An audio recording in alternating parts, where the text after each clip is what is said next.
tayo dito? Kanan? Oo, sige. Tapos kaliwa ka sa unang kanto. Tapos kanan ulit.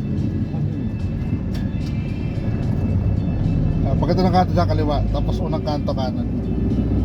Yatawan.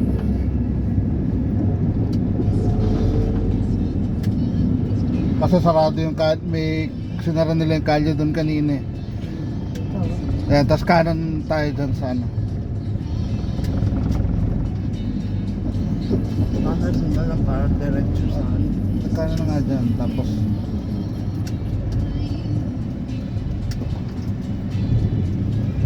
mga dalawang kanto lang, Santa Ana, kakanan tayo. Santa Ana na kalye.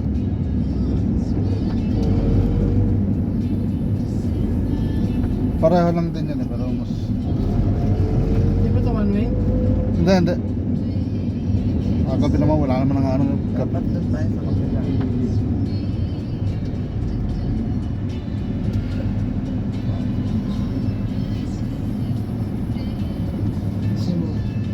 Sumunod na kanto dyan yung Santa Ana. Doon tayo kakanan. One way yan. Ito. Kanan tayo dito. Santa Ana.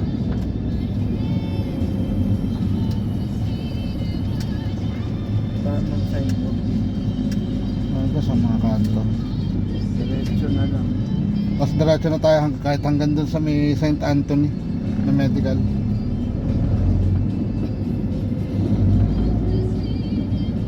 May ka namang may.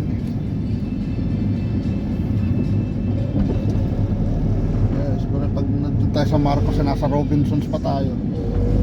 And then nandito na tayo sa ano.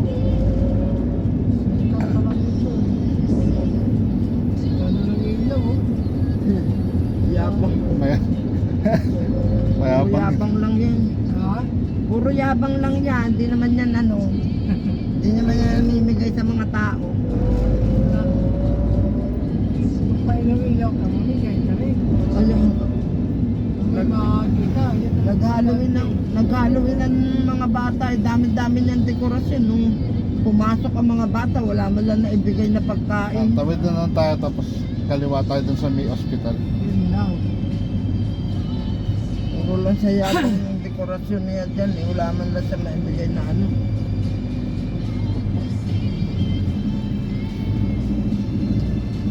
Ba naman yung magbigay ka kahit na biskwit at saka juice sa mga bata. Mura lang naman yun. Hindi na pa importante sa Pasko eh, yung mamahagi ka eh. Dun sa may hospital, kaliwa tayo. Biskwit at saka juice, mura-mura lang yun eh. Kung mayaman ka ba, papansinin mo ba yun? Kaya, Magkano lang yun? Dulo kanan. Sa dulo kanan tayo.